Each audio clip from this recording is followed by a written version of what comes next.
So, Lucky Lefty podcast, once again, we are pleased to have Carl Reed at Coach Reed Live on with us.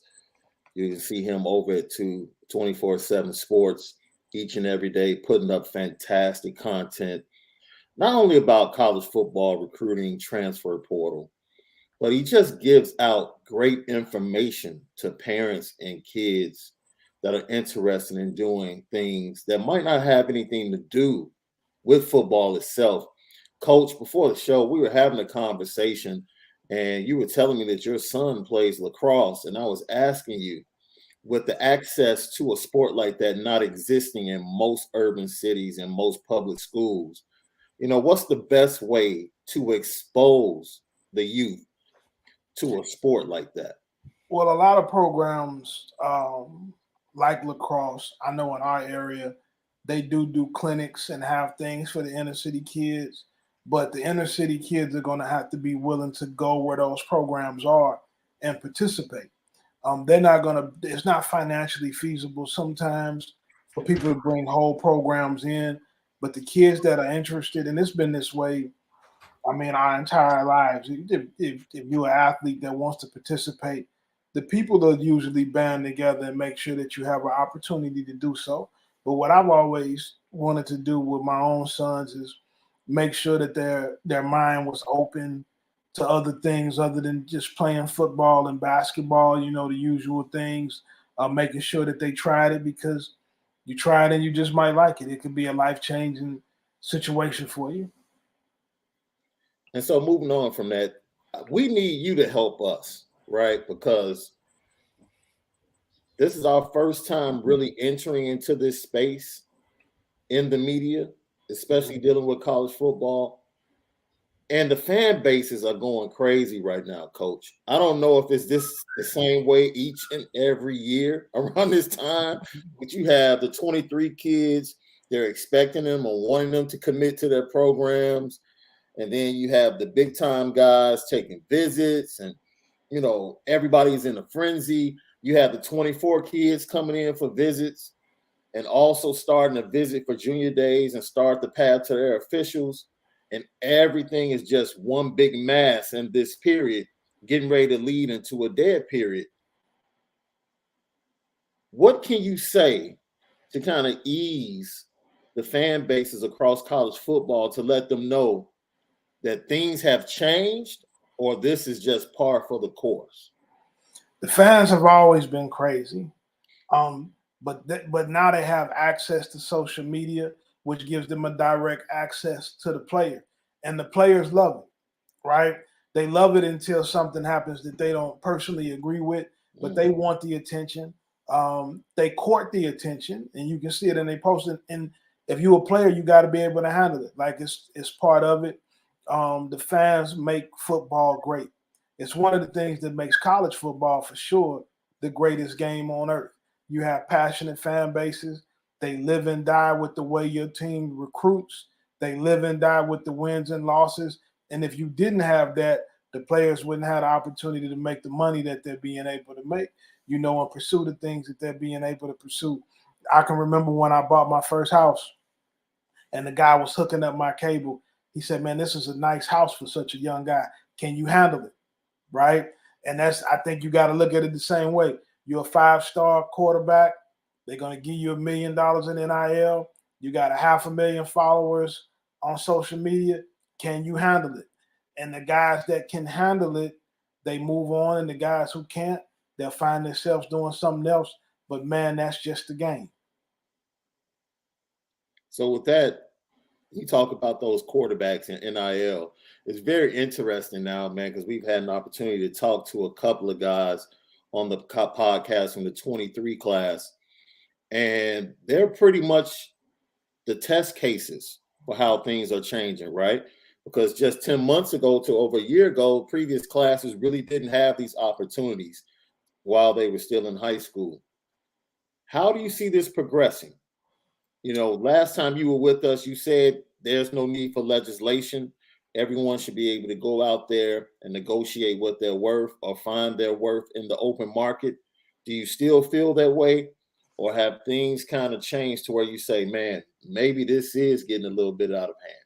No, I still feel the same way. You worth whatever somebody will pay you for. If somebody comes and says, "Man, I'm going to give you a check for $1 million for the Lucky Lefty podcast," who am I to say that you don't deserve it? You worth whatever somebody is willing to pay you. And if you're a star high school athlete and somebody's willing to give you $1 million in an NIL deal to go to a certain college or to market a brand or whatever, who are we the people to say that you don't deserve that? You're not. You are what you negotiate. And so whatever you can negotiate for yourself, now you have to also understand that negotiations work both ways. So if you overvalue yourself, you could also be leaving yourself out in the cold. But I don't think that. I mean, we live in a free market world, so especially in America, I don't think anybody should be putting a cap on what anybody can make. Now, when you say, the cap on everybody, you look at a kid like Nico Immobile that's committed to Tennessee, signed a huge NIL deal. Is there a certain commitment that the school has to him at this point that might affect potential recruits in the future at the quarterback position? Because you bring in a guy that's making, let's say, $8 million on NIL, and then are you reaching for another 5-star in the next class, or are you committed to at least 2 or 3 years with a amount of numbers? Is it more responsible on the kid or on the school? Well, if you paying a guy, if a guy's making $8 million, you would expect for him to be your starting quarterback, right? It's no different than the NFL model. If you give a guy a long contract, you'd expect him to be the starter. And so does another recruit go in there and think that they can beat him out? If they get an $8 million deal too, they might. So it just comes down to how the business is being handled. And so what coaches tell the recruits, like, all right, we got this guy that's making this much, so for at least a year you won't be able to play, but you'll be able to learn. Or is it like, even though he's got that deal, you can still come and beat him out? I'm sure that's not even a conversation anymore. Well, coaches are going to always tell you that you got an opportunity to play. Yeah. The coach is going, the coach is going to tell you, hey, my guy just won the Heisman, and I know he's coming back, but man, you still got to come in here and compete, and you got a shot. So the smart money would tell you that if you coming in and you to back up the Heisman to play the same position the guy who just won the Heisman, you probably not going to play. But competitiveness, man, makes people do crazy things. And so you just never know how it's stacked, man. It's all the decision that you're going to make based on the information that you have. And some people are not as educated in the process to even handle it. And when they start to hear those dollars, all of the common sense goes out the window. So it's a lot that can go on in those decisions. Let's stay within that same concept and conversation.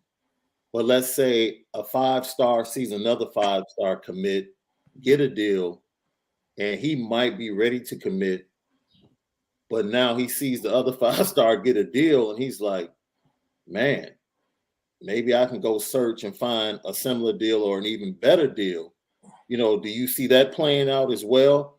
Or do you think kids won't be affected by that? Ultimately, it'll come down to where they really want to go to school. If you big time, you're not going to have to search for the deals. They'll find you, right? Yeah. LeBron James ain't searching for deals. He's turning them away. Right. So if you're a big time player, you're not going to have to ask no questions. They're going to come to you with the offers. And so if you're not getting those kind of offers and those opportunities, then you know what your value is. So does this turn more into free agent markets where it's of the big time players, Caleb Williams, for instance, Eastern Michigan threw $1 million his way to come to school. Let's say he comes to the school and takes $1 million. Is it do your quarterbacks on the roster leave? like do you trade? I don't know if you can trade their quarterbacks back to Oklahoma if he was to take that deal. Are these scenarios that we can imagine coming up in the future with NIL? Potentially, but they would also have to have somewhere to go. Caleb Williams was highly coveted. I don't know that if the Eastern Michigan quarterbacks all got upset because of that and left, that they would have had a landing spot. So you have to be careful and not be emotional. You had to sit back and think about business. The quarterback at Eastern Michigan is probably not better than Caleb Williams. So it's just a business, man, and you have to do what's best for you. And so, like I had a player who called me not too long ago wanting to get in the portal, and I just laid it out for him and said, are you prepared to go from Division I to Division II based on what you've accomplished so far, which is little or nothing. So are you have to live in the real world, and do you have the reality to deal with the situation? Because everybody thinks they're better than they are, right? Whether you old, whether you young, the older I get, the better I was. You know what I mean? So every guy that plays is sitting at home saying, well, I could have done more if I got more opportunity. Well, the coach didn't like me, or I was from Mississippi and this guy was from Texas, so he played him, over me, or he recruited this guy, that guy. When the reality is, more times than not, you weren't good enough, right? That's the reality more times than not. There are some rare occurrences where some political things come into place, but man, if a coach went 4-8 a year ago, I guarantee you he wants to go 8-4 this year, right? Yeah. So he's going to play the guys that give him the best chance to do that, regardless of the situation. And we've learned time and time again, everybody's not good enough to play in the NFL. You played at Notre Dame. So I'm sure when you were at Notre Dame, one of the most prestigious college football programs in the nation in our entire history, you looked around that practice field sometimes and say, how in the hell did this scrub end up at Notre Dame, right? But that guy thinks that he should have been in the NFL and he got screwed, right? That's I played at Austin Peay, FCS school in the Ohio Valley Conference, and every dude in that locker room thinks he should have been in the NFL. Like, that's the truth. Well, something happened, man. I got hurt. The coach didn't. It's like, that's just the way sports is, man. It's crazy. Now you look at a kid like Julian Lewis, quarterback, 8th grade. He's getting some looks, some offers, some potential NIL deal. They had like a graphic that came out where it was like the 10 high school players and their valued at NIL. Does this change the way you go about it? If you're the parents of a Julian Lewis, where you're like, all right, we got a lot on the plate, but as an 8th grader, I feel like that's a long time to keep up that kind of hype going into 4 or 5 years getting into college. The hype is going to be based on how good you really are, right? At the end of the day, I told this to a basketball player right now that's about to make a decision on whether he's going to declare for the draft or go back to school. At the end of the day, you have to be good enough, right? And if I was a parent of a prospect at this time, I would be very focused on player development and making sure I was good, because if you're really good, you're going to be able to cash in, right? But if you fool's gold, if you look funny in the light when the lights come on, all of that's going to come out too, man, and you're going to be sitting there holding your hands and they're going to be empty. Lucky Lefty podcast. Carl Reed and Coach Reed live, college football analyst for 247 Sports, CBS Sports, right here on the Lucky Lefty podcast. Let's move over to Notre Dame just for a little bit. As I said before, it's a mixture right now in the recruiting world where you have the 23 kids, whether they're commits or guys that they're still trying to get in the class, and the 24 classes coming in, watching the spring practices, visiting the campus. As a staff, you still want to put priority on the kids that you want to get in the 23 class, but you're still looking ahead and trying to jump on and set the board for your 24 class. How do you balance that, bringing in those commits and intermingling both of those classes? Is it a difficult task, or is it all about making sure that you have all your ducks in a row? You don't balance it. You better be able to do both. And you better be able to identify the class of 25 while you're doing that. It's part of the job, because I don't think it's as difficult as people make it, because there's probably only 100 kids in the country every year good enough to play at Notre Dame, right? So they're not in the same position as maybe a school like Like Wake Forest. Wake Forest, who might have 200 kids that are good enough to play at Wake Forest, or Tulsa, who might have 300 kids good enough to play at Tulsa. There's a very small percentage of kids who can play at Notre Dame. So you have to identify them, number one, from an academic standpoint, because there are some academic hurdles to get into Notre Dame, and as well because guess what? You might see a really talented freshman or sophomore that you really like, but the coaches at Notre Dame have to help guide him down the academic path he's going to need to go to be able to get admitted to school. So they have to identify guys, in my opinion, even earlier than the average school has to, because they got to make sure that the kid that they're recruiting academically can hack it there.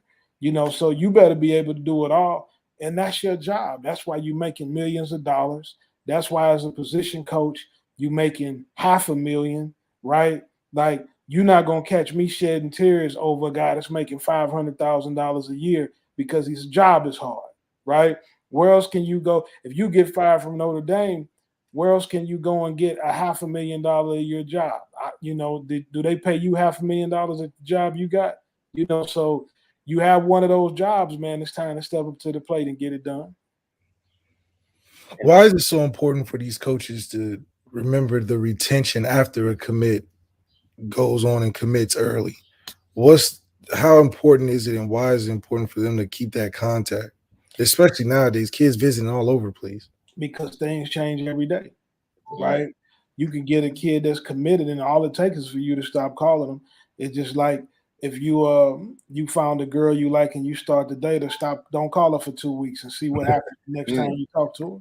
It's a whole new ball game, and that's just relationships, man. People, when you're in a relationship with somebody, people love to be treated well. And if they feel like they're forgotten about or left out, or that you're taking them for granted, which could happen when you get a kid that's committed and you stop contacting them as much because you think it's over and you think he's loyal to you. Well, all of a sudden, if, like I said, you meet a girl the first day of school and then she commits to the situation, you just assume she's going to the homecoming dance with you, but you never asked her, you never stayed in touch. And then you show up and she's with the other guy and you like, man, you wasn't loyal to me. Well, whose fault was it really? So that's how recruiting is. Kids and families expect to be courted for quite a while. Now, in college basketball and high school basketball for years, brand association has been huge in getting big-time recruits, sneaker deals, all of that. We understand. With NIL, how important is brand association now with top programs? Just for instance, and if it's a recruiting battle, when Notre Dame is associated with Under Armour and another program they're going up against is associated with Nike, does that become a factor for a recruit wanting to be connected to a certain brand as they move on into the NFL? Well, I don't think that those apparel companies have stepped into the NIL space yet, right?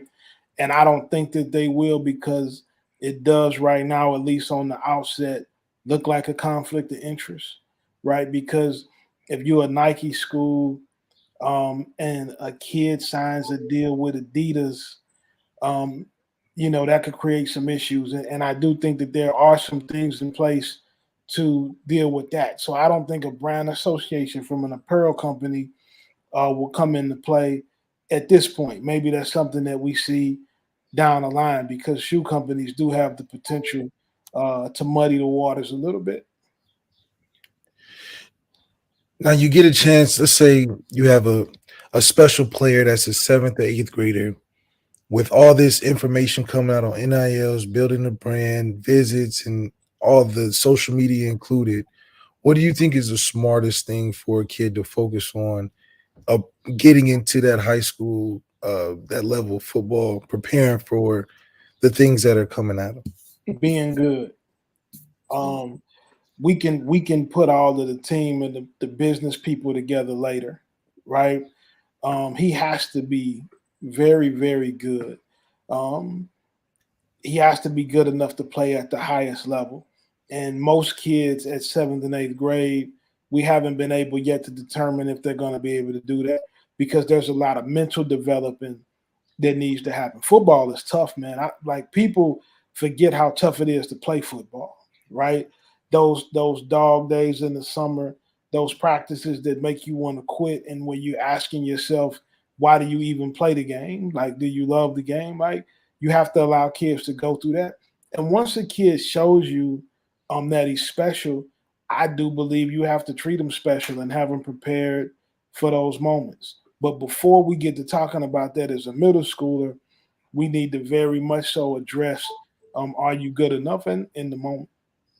Coach, my co-host here laughs at me because I tell a story about going out to my first practice because I wanted to play football with my friends. Mm-hmm. Now, I was already a 3-sport athlete. I just didn't play football. Mm-hmm. And my friends were like, man, you play with us all the time in the neighborhood. Come on out. I'm like, all right, cool. Halfway through practice, they looked up. I was hopping the fence, getting on the bus. Because I'm like, yo, I have too much respect for the game. And like you just pointed out, I don't love it. Mm-hmm. Like, I play it to be with my friends. I'm not going through this. Nah. Because I feel like you got to be special and you have to love this game to go through this. And I was like, nah, it's not for me.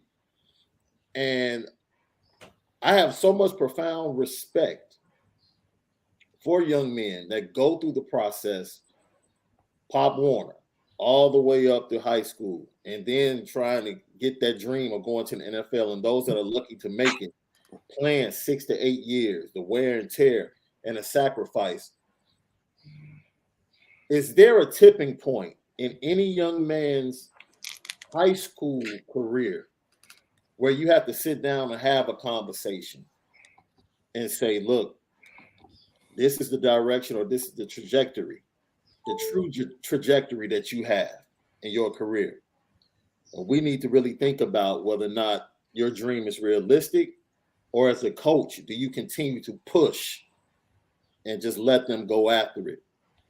Well, I don't like using the word realistic when I'm talking to people because I don't want to place any limitations on you. I think that if you have a process that's solid and they go through that process, it will reveal what happens, right?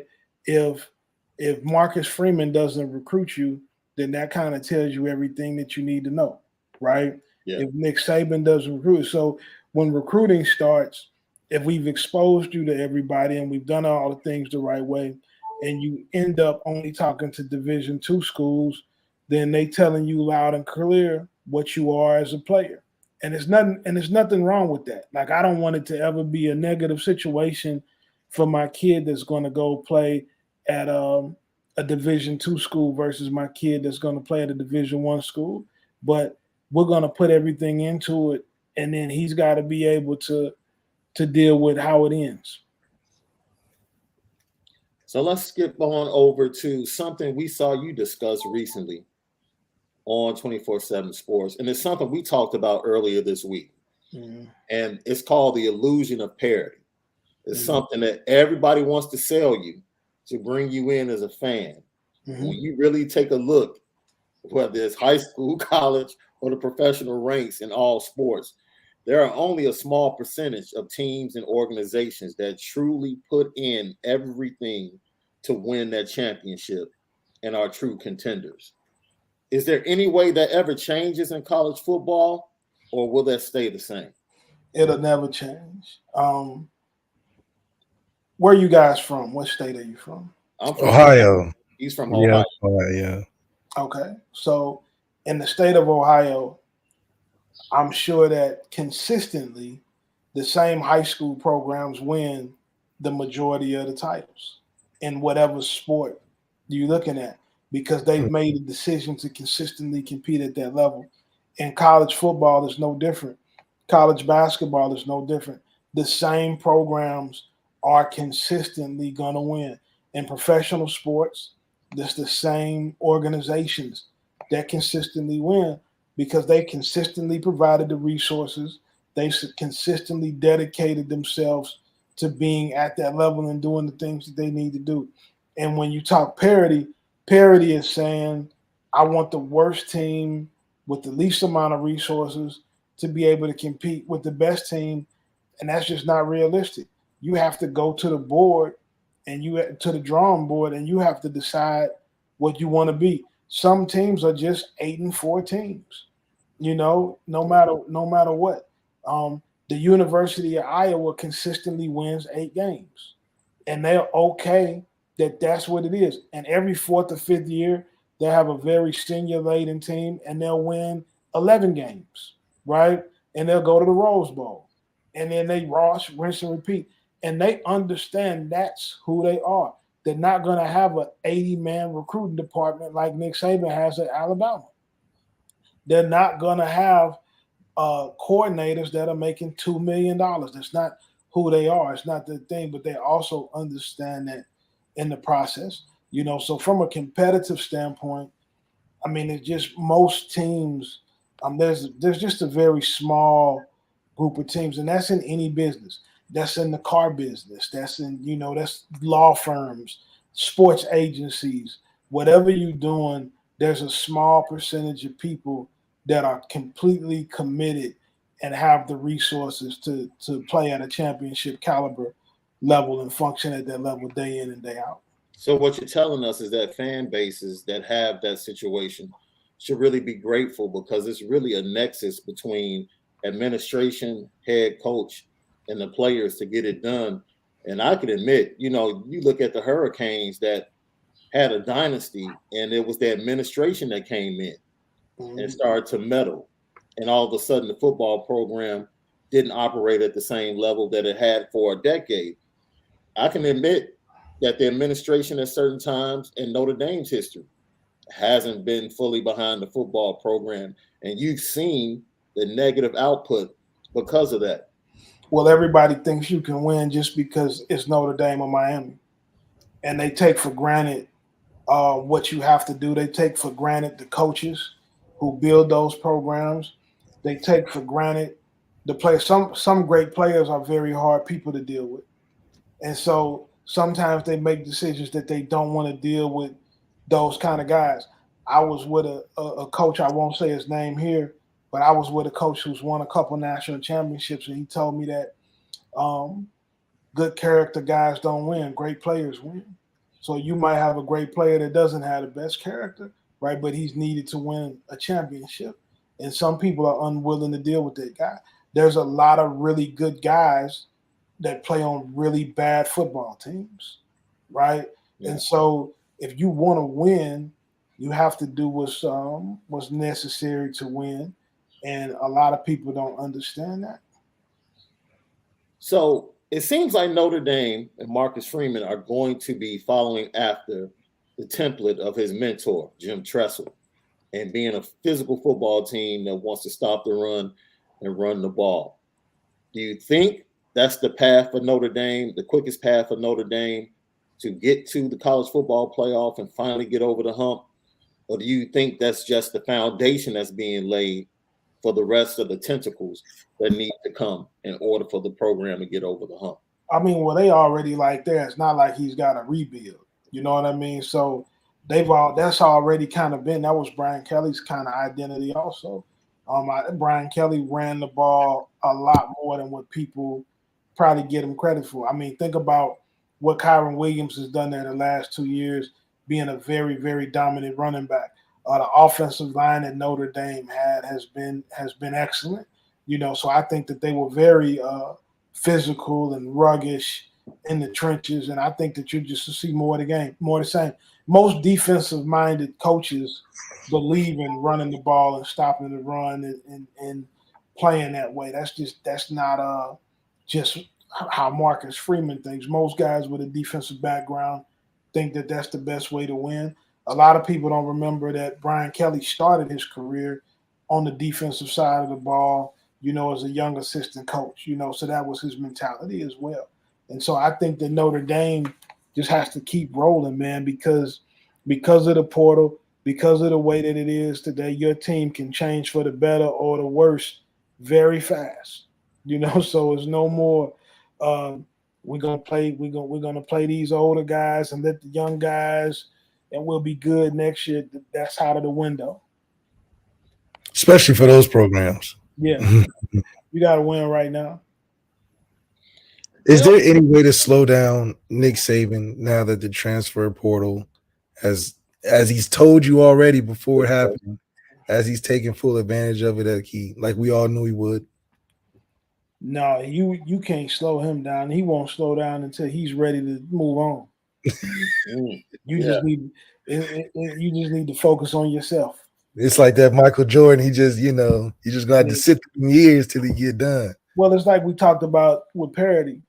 The cream is going to always rise to the top, and no matter what the changes are in the game, he's going to be at the head of the table and ahead of the curve when those changes are being made. And he's going to always adjust and be ready for what's ever going on. And it's crazy. I recently heard someone say that, all this noise that Dabo and Nick Saban are making is because they weren't prepared for change and they always want to be in control. And I'm like, you're crazy if you think Nick Saban wasn't prepared for what was to come with NIL and the transfer portal. People who say that they just kind of lost. Nick Saban and Dabo Swinney are as prepared as two guys that you ever going to meet in the business. And they probably have a legitimate concern for certain things, but you have to be careful because they're only dealing with one type of kid. Yeah. Right? They are dealing literally with the cream of the crop. They're not going anywhere. They're not going anywhere. They're only recruiting 40 kids a year. Yeah, it's real limited. So it's a real small group of dudes. And so the concerns that, and I've said this to both of them before, the concerns that they have, most 95% of the other coaches in the country don't have it. And so it's why when they say something, it's so scrutinized because nobody else can relate to their situation. Probably the only other guy that can relate to them is Urban Meyer. Do you think that Georgia can sustain the fast food process way they've been able to be a championship team so fast with recruiting these 5 stars as outpaced as they have been with everybody else? Do you think they can keep this up to be a contending team like Alabama? Absolutely they can because they have Kirby Smart. And Kirby Smart know the recipe because he was with the chef. So, and he just wasn't with him for a little while. He was the one who had the endurance to stay with him, right? A lot of guys that coach with Coach Saban had to get off the bus because it would be a little too hot at times. But Kirby Smart has been able to – he was able to stay. I mean, he was with him at LSU. He was with him with the Dolphins. He was with him for that whole run at Bama. And Kirby has got Georgia in a position now where they're blue blood and they're here to stay.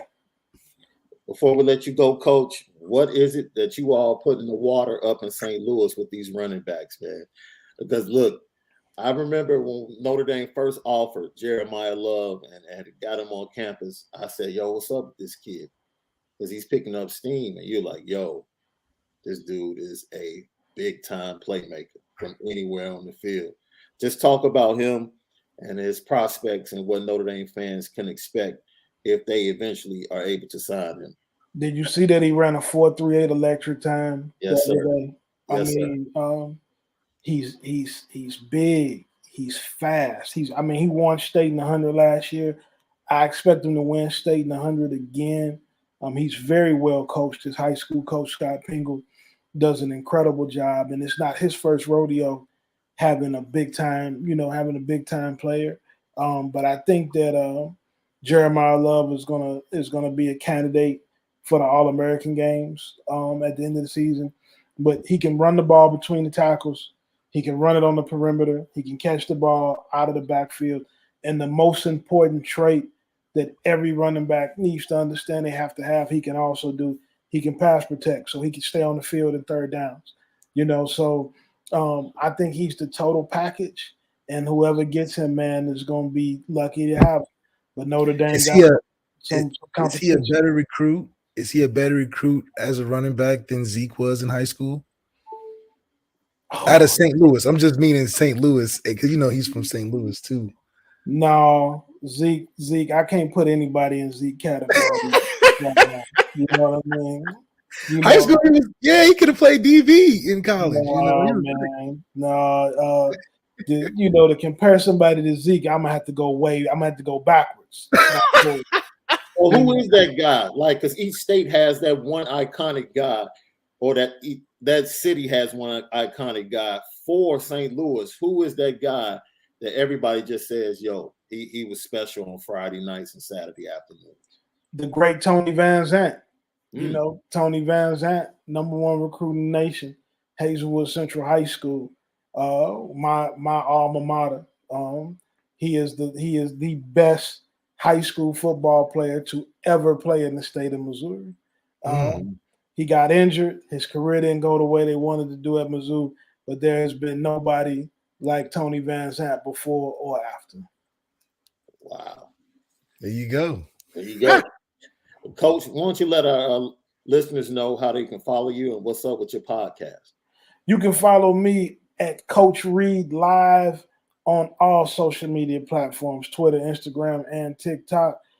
Tune in to us with the Run Up the Score podcast on all your media platforms, and as well regularly check in with me at 247 Sports as we bring you the best daily content in college football and recruiting.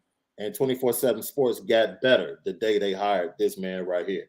I'm telling you, especially if you're a parent of a recruit, of a young man that's playing college sports, get connected to Coach Reed, man, at Coach Reed Live on all platforms. He's giving you information about scholarships, what to expect depending upon the division your child is being recruited at. You need to be connected to Coach Carl Reed at Coach Reed Live. He's the man. Coach, as always, we appreciate you joining us right here on the Lucky Lefty podcast. Look forward to having you back soon. All right. Thank you, guys. All right, guys. That's the Lucky Lefty podcast. We'll see you guys the next time. Spin it different today.